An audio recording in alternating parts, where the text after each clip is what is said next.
उधर बीजेपी सांसद अशोक कुमार रावत से जनतंत्र टीवी ने खास बातचीत की, जिसमें उन्होंने कहा कि अखिलेश यादव डिस्टर्ब हो गए हैं, तभी राणा सांगा के खिलाफ बयान दे रहे हैं। अखिलेश यादव शायद बचपन में कभी गाय के दूध से वंचित रह गए होंगे, इसलिए वो दुर्गंध की बात कर रहे हैं। उन्होंने सौगाते मोदी पर कहा कि पीएम मोदी सबके लिए काम करते आ रहे हैं। आप देख लीजिए, आयुष्मान योजना का सबसे लाभ मुसलमानों को मिल रहा है। हिंदू जो हम दो हमारे दो पर चल रहे हैं, मुसलमान तो 6 या 8 बच्चे होते हैं, इसका लाभ तो उन्हें मिल ही रहा है। हमारे साथ बातचीत करने के लिए है बीजेपी सांसद अशोक कुमार रावत जी।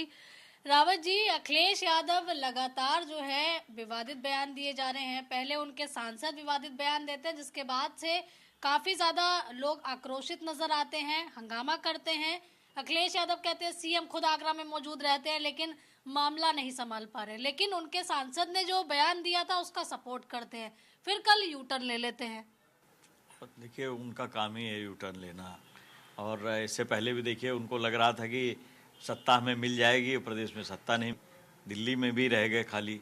तो पूरी तरीके से वो इस वक्त डिस्टर्ब चल रहे हैं।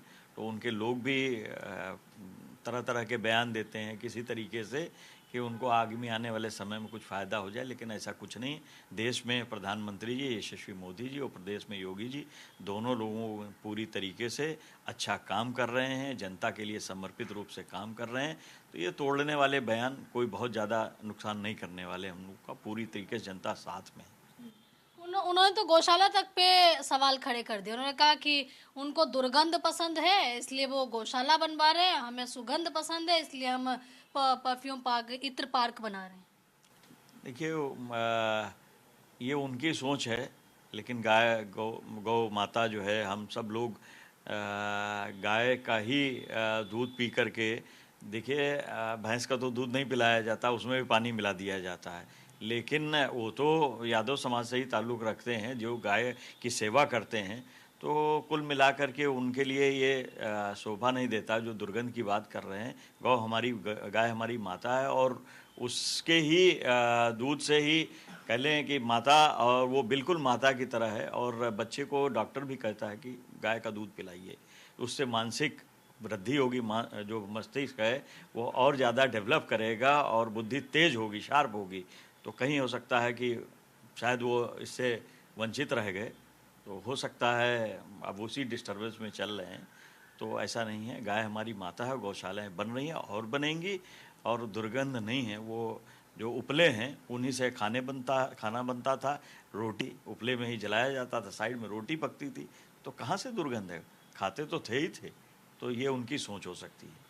वहीं दूसरी तरफ वक्फ संशोधन बिल लाने को लेकर सरकार जहां कवायद तेज कर चुकी है, वहीं देश भर में जगह जगह विरोध प्रदर्शन हो रहे हैं। अब चाहे उत्तर प्रदेश की बात करें तो देखिए, दिल्ली में जब यहाँ प्रदर्शन हुआ था मुस्लिमों का, तब उत्तर प्रदेश के तमाम है उसमें पहुंचे थे, कांग्रेस के सांसद पहुंचे थे। अब बिहार में होता है तो बिहार में देखिए जेडीयू का, माफ कीजिएगा, आरजेडी का एक बड़ा तबका जो है वो मुस्लिमों के साथ नजर आता है। लालू तेजस्वी यादव दोनों वहां दिखाई देते हैं, कहते हैं हम अन्याय नहीं होने देंगे, संविधान बदलने नहीं देंगे। ये चाहे वो लालू जी हों चाहे वो अखिलेश जी हों, दोनों लोगों ने एक ही बिरादरी की राजनीति की है और वो है मुस्लिम की, हमेशा। तो ऐसा नहीं होना चाहिए, पूरा देश सभी का है। तो माननीय हमारे यशस्वी प्रधानमंत्री जी मोदी जी और योगी जी सबका साथ सबका विकास सबको लेकर के चल रहे हैं और सबके लिए नियम एक बराबर हैं। ये वक्फ भी उसी दायरे में आना चाहिए क्योंकि भारत का मामला है और भारत में जो नियम कानून है वो सबके लिए एक हो, चाहे वो हिंदू हो चाहे मुस्लिम हो, सभी के लिए। धन्यवाद। तो देखिए, आप बीजेपी सांसद अशोक कुमार रावत जी को सुन रहे थे। कैमरा पर्सन संतोष के साथ मैं आंचल यादव, जनतंत्र टीवी, दिल्ली।